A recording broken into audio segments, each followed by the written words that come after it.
O que leva os jovens a insultarem um profeta de Deus, zombando de sua aparência, como se não fosse ter consequências ao atravessar o caminho de um homem de Deus? Essa atitude pode levar a uma punição terrível para esses jovens, que talvez não tenham noção do perigo de confrontar um profeta, principalmente alguém como Eliseu.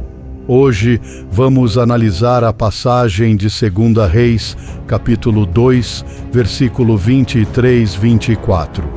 Então ele subiu dali para Betel, e subindo ele pelo caminho, alguns jovens saíram da cidade e zombando dele diziam-lhe: "Sobe, calvo, sobe, calvo." E virando-se ele para trás, os viu e os amaldiçoou em nome do Senhor. Essa passagem, retirada do livro de Reis, relata um evento perturbador na vida do profeta Eliseu. Quando ele estava retornando de Jericó a Betel, foi insultado e atormentado por um grupo de jovens. Como punição por sua zombaria, 2 ursos saíram da floresta e atacaram 42 deles. À primeira vista, esta passagem pode chocar-nos. Por que um homem de Deus colocaria esses jovens para a morte por mera zombaria? Mas vamos examinar o histórico e contexto cultural desta história. Assim como outras passagens das Escrituras, podemos compreender melhor o significado mais profundo deste episódio. Examinaremos vários pontos. Primeiro, é importante observar que esses jovens não eram simples crianças inocentes. O termo hebraico usado aqui, na verdade, refere-se a homens com cerca de 20 anos. Este era um grupo grande, já que 42 deles foram mortos. Esses jovens eram habitantes de Betel, uma cidade conhecida na época por sua idolatria e rejeição dos profetas de Deus. Ao insultar Eliseu, eles estavam, na verdade, rejeitando a autoridade e a mensagem de Deus, como o salmista nos lembra: "Não toqueis nos meus ungidos, e não maltrateis os meus profetas." Salmo 105:15. Os profetas do Antigo Testamento representavam Deus diante do povo. Rejeitar a mensagem deles era rejeitar a Deus Ele mesmo. Além disso, a zombaria desses jovens carregava uma atitude ainda mais insultuosa no contexto cultural de quando chamaram Eliseu de careca. Eles o desrespeitaram publicamente e duvidaram de sua autoridade como profeta. Naquela época, a calvície prematura era vista como uma marca de desaprovação divina ou um sinal de falta de bênção de Deus. Finalmente, esta passagem nos lembra que Deus não tolera indefinidamente a rejeição de sua palavra e o desprezo por seus servos. O apóstolo Paulo nos adverte: "Não vos enganeis, Deus não se deixa escarnecer, pois tudo o que o homem semear, isso também ceifará."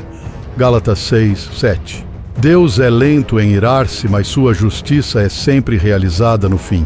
Outro fato que posso falar sobre Eliseu é que em certo dia um grupo de discípulos dos profetas, trabalhando juntos para construir um local de encontro. Um dos discípulos inadvertidamente deixa cair o machado na água. Os discípulos entram em pânico ao perceberem que o machado afundou na água. Um deles admite que o machado não pertencia a ele e está preocupado com as consequências. Os discípulos decidem informar o profeta Eliseu sobre o ocorrido. Eles compartilham suas preocupações com Eliseu e esperam por orientação. Eliseu vai até o local onde o machado caiu na água. Ele joga um pedaço de madeira no local onde o machado afundou. O machado, milagrosamente, flutua até a superfície da água, diante dos olhos incrédulos dos discípulos. Os discípulos recuperam o machado perdido, testemunhando o poder de Deus através de Eliseu.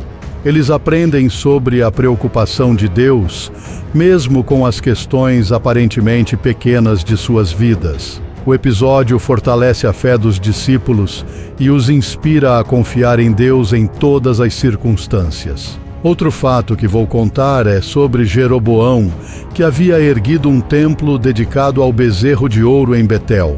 Este culto ao touro, fortemente denunciado pelos profetas da Bíblia, foi, na verdade, um reavivamento de uma antiga tradição cananeia.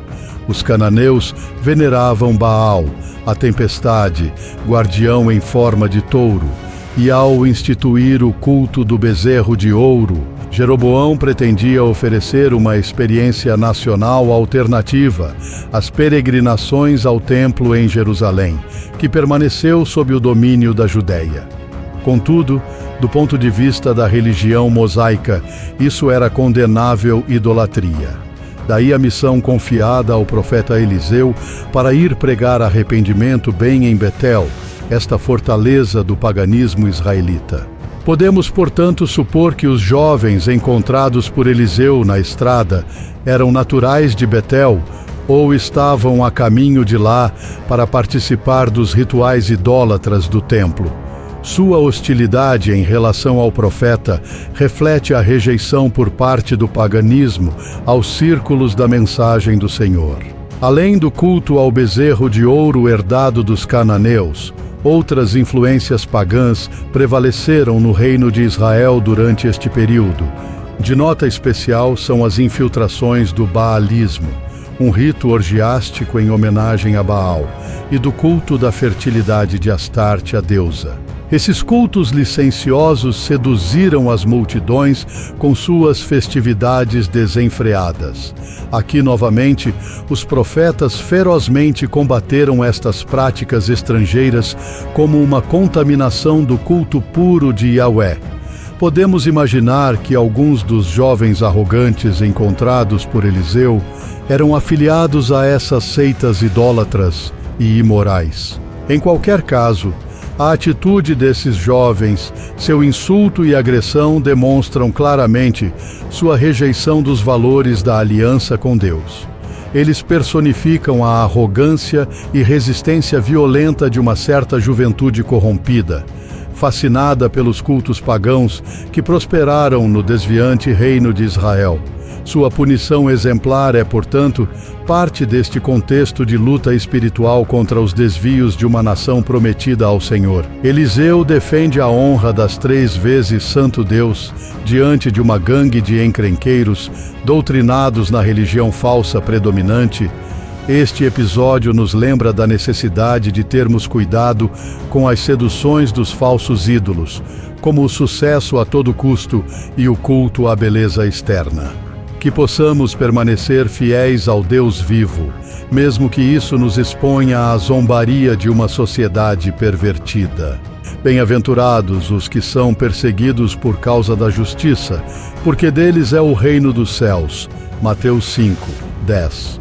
O exemplo desses jovens, fascinados pelos cultos pagãos, nos alerta contra as falsas divindades de nossa era contemporânea. Por trás do verniz de progresso e modernidade, espreitam espiritualmente delírios tão perigosos quanto a idolatria do antigo Israel. Nossa sociedade adora sem discernimento o sucesso profissional e social, incentivando o carreirismo e o compromisso. O Deus do dinheiro reina como indiscutível mestre, exacerbando a ganância e a injustiça. O corpo é idolatrado através das regras da aparência física e excesso de prazeres. Estrelas pop, influenciadores, artistas internacionais, todos já substituíram ídolos de pedra, despertando devoção irracional em seus fãs. A mídia social, por sua vez, alimenta o moderado culto do ego, onde cada pessoa ergue a si mesma como uma divindade virtual em seu altar digital. Esses novos ídolos levam a uma espiritualidade escravizante tão real quanto a dos falsos deuses antigos, desviando-nos do verdadeiro Deus e dos valores eternos de seu reino. Diante dessas seduções, peçamos a ajuda do Espírito Santo para permanecer fiéis testemunhas de Cristo. Como Eliseu, não tenhamos medo de ir contra a maré ao denunciar o vazio das enganosas promessas do mundo. Mesmo que isso nos traga desaprovação ou zombaria, vamos permanecer firmes. Não vos conformeis com este mundo, mas sede transformados. exorta o apóstolo Paulo, Romanos 12, 2. Vamos viver plenamente nosso chamado como profetas para este tempo. E se você chegou até aqui, deixe seu like. E não esqueça de se inscrever no canal para mais histórias bíblicas com grandes lições inspiradoras. Muito obrigado e fique com Deus e até a próxima.